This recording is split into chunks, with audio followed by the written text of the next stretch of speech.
You watched the first 3 videos in this series, but you still have questions. And of course you do. Evictions are really difficult. And that's why I'm bringing you this 4th video in the series with all of your most frequently asked questions about the eviction process.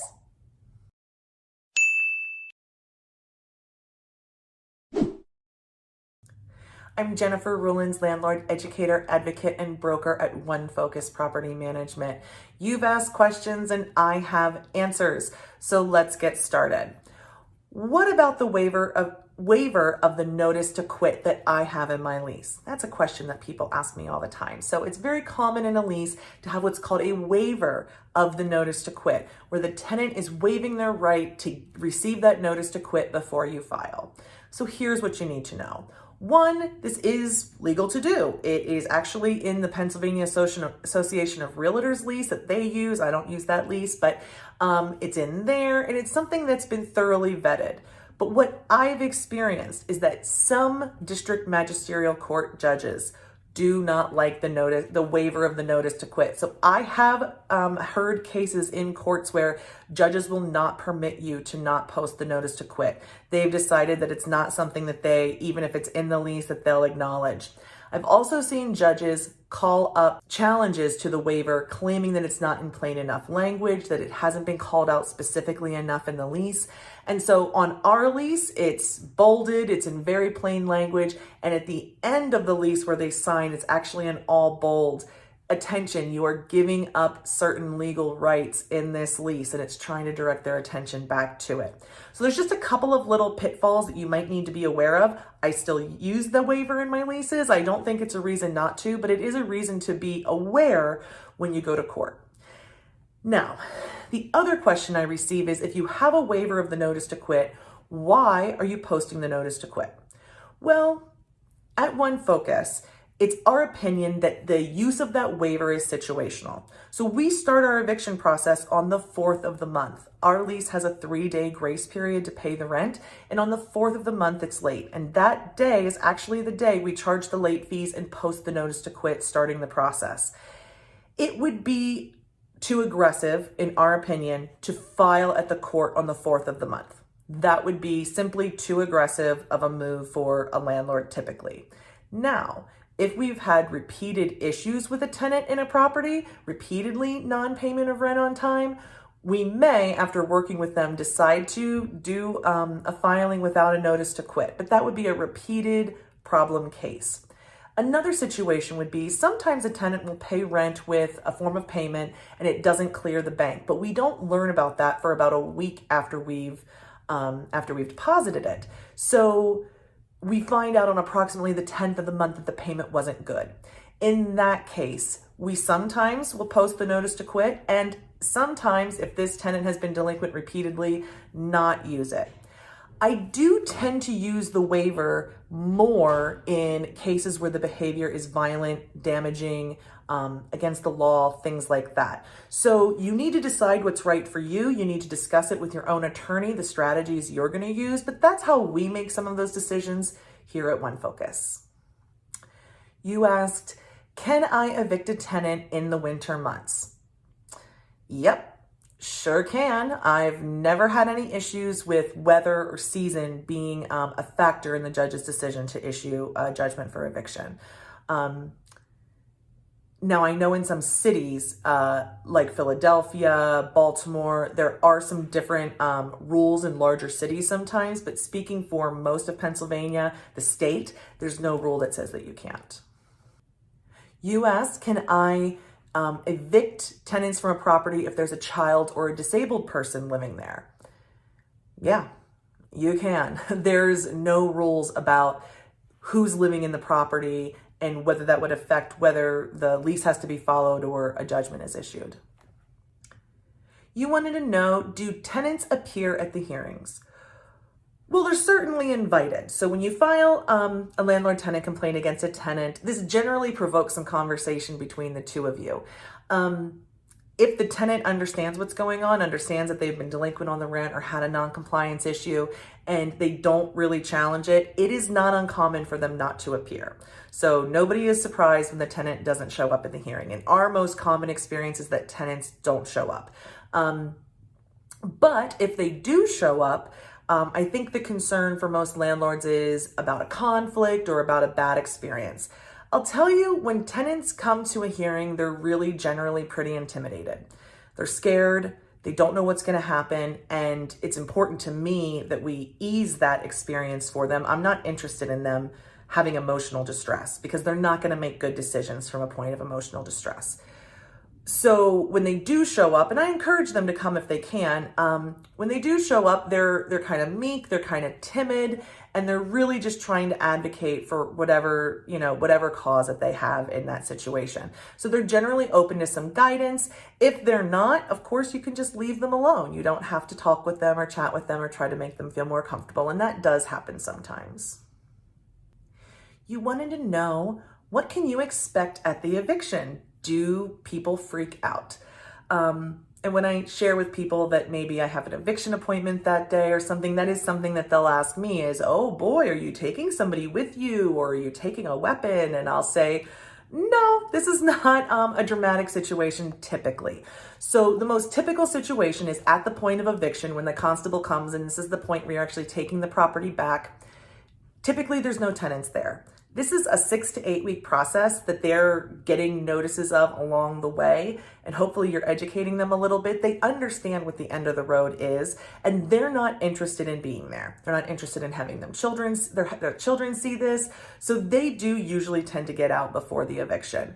But I have seen it happen where people are living in the home just like normal at the time and date of eviction. And what I'll say about that is that they're generally pretty clueless when that time comes. So when that knock happens and you and the constable are there saying, hey, it's time for the eviction, you need to go, they're really dumbfounded. And they would have to be to get through that whole 6 to 8 week process, not understanding what was coming. So if you go to an eviction and there is a tenant there and they're, and typically they're not acting elevated at all. They're really just trying to have their breakfast, get their kids to school. They're doing normal day-to-day things.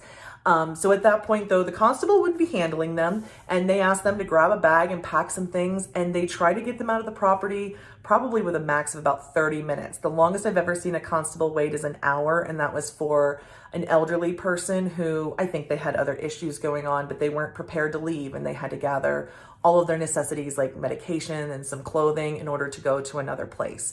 And so you can expect there not to be tenants there. If there are tenants there, the constable will take care of that.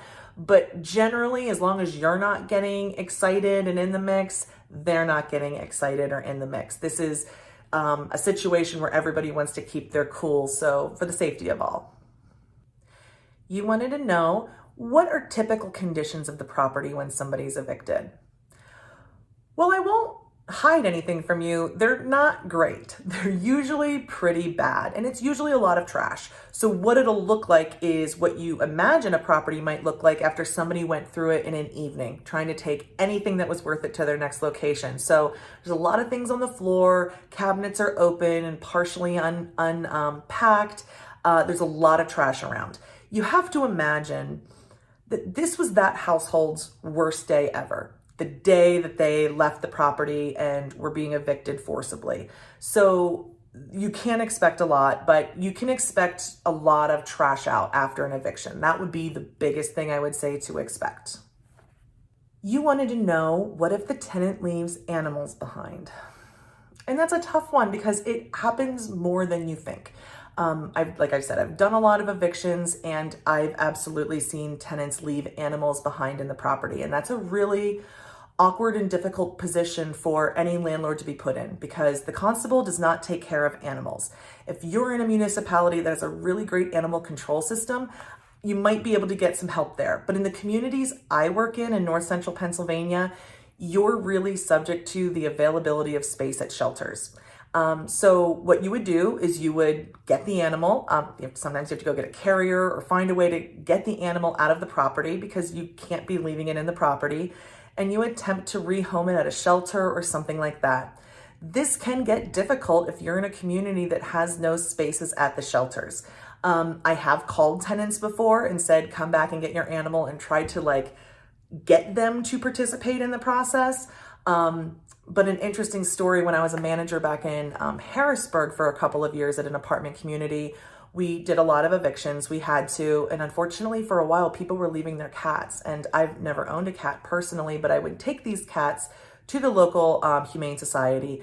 And when you turn in an animal at the Humane Society, you have to provide your identification, which I did. And I explained how I came to get the animal and what the circumstances were. And I remember this happened, 3 or 4 times. And I went with a cat to the Humane Society again. And when they took my ID and pulled it, they said, "This is the last animal you can bring here. You've actually reached your max." And I said, "Oh, really? That's really unfortunate, because I've never even owned a cat in my life. These are just cats I'm coming across." So I'm just here to tell you to be prepared, to know that that is something that you could face, and it is your problem to handle. Otherwise, it is in your property and, potentially going to be causing damage. You wanted to know, how can you get your money back? What about things that they leave in the property? Can you sell them toward that debt? The short answer is yes. So when it comes to getting your money back, a money judgment issued by a judge used to be listed in the public records section of the credit report. So if somebody pulled somebody's credit, they would see that there was a public record judgment against them and that it was a landlord and things like that. But that doesn't happen anymore. That law changed a couple of years ago, and now public record judgments do not show up on credit reports. So you can pursue wage garnishment.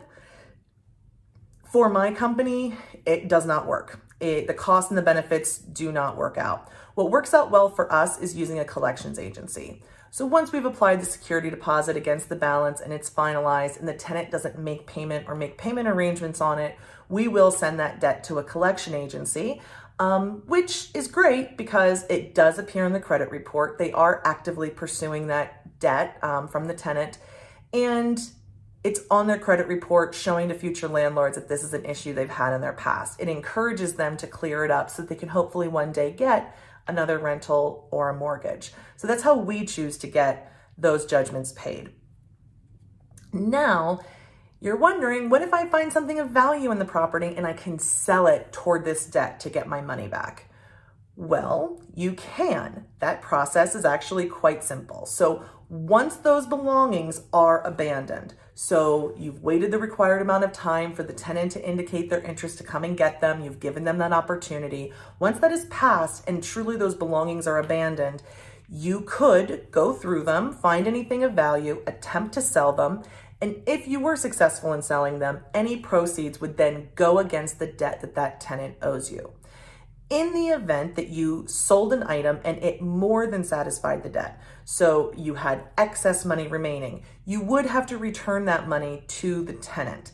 And if you weren't able to find the tenant, you should be submitting it to the Treasury Department of the Commonwealth of Pennsylvania in unclaimed funds. Now, that's all theory. I've been doing this for almost 20 years. I've done hundreds of evictions, and I have to tell you, I've never once sold anything that has come out of an eviction. Here's why. I've never found anything that had enough value in and of itself that it was worth going through the effort to sell and get the money back. Because it would have to be worth more than $100, in my opinion, to make my effort of going and procuring a buyer and doing a transaction to make that worth it. And truthfully, tenants just don't leave belongings of that kind of value behind in an eviction scenario. I suppose it's possible, but I've just really never seen it.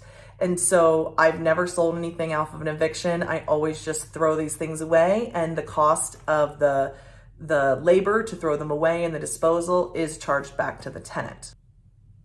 You wanted to know, how long does the eviction process take? Well, in Pennsylvania, the short answer is 6 to 8 weeks. But let's break down how that works. So if you're like us and you file your notices to quit on the 4th of the month, you would wait 11 days from there and be filing the landlord-tenant complaint on or about the 15th of the month. Truly, it's like the 15th to the 18th, depending on how holidays and weekends fall. So once you file the landlord-tenant complaint, you'll have a hearing in 7 to 15 days. So you can count on a hearing about 10 days after that. So put that at about the 25th, 26th, 27th of the month. After your hearing, you would have the 10-day appeal period, and then you could file the order of possession. So from the 25th, we're now forecasting out to about the 5th of the following month. And then once you file the order of possession, you'll have a date of eviction within about 10 days after that. And so from the 5th of the month to the 15th, you see how it takes about 6 weeks. It takes the 1st of the month prior to about the 15th to the 20th of the following month to follow that process all the way through. Now, that estimation is correct as long as there's no continuances requested or given. There's no problems with the judge's schedule where they're not able to hear your case as soon as is typical, and that there's no appeals. So that is the most typical time frame for our evictions and what we count on. You asked, how do I keep the tenant from freaking out, from attacking me, from behaving hostilely? Whew, that's a tough one, right? Because there's this notion that eviction is a violent, dramatic process and that tenants are going to behave unpredictably. And that's just simply not true. If we put ourselves in the seat of the tenant, they're going through a really scary process and they will say and do things that might be out of character, but it is from the stress that they are under. Truthfully, I think both parties in these situations tend to behave more aggressively because they're scared of potential conflict or of losing something through the process. So they kind of take on that aggressive standpoint defensively. It is my suggestion to you that you work really hard and with a lot of intention on remaining professional and pleasant through this process. It will do a lot to de-escalate any kind of emotions that might come up.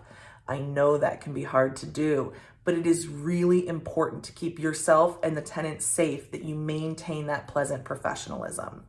You know, most tenants really get freaked out when a notice to quit or an eviction notice from the constable is posted on their door. It's embarrassing, it's physical evidence of what's going on. Sometimes that's the first time that everybody in the house knows what's going on because there's been some evidence and maybe one person who handles the landlord relationship is now kind of been outed that this isn't going well. And so they think that when those things are posted that immediate action is going to happen and that it is going to be immediate, hostile, violent, and they're really scared. And so the most important thing we can do in those times is educate them. Educate them on this process. What does it look like? How does it go? I'm not scared of tenants knowing how this process works. And if I was, I certainly wouldn't make a 4-part video series and put it on my company's YouTube channel.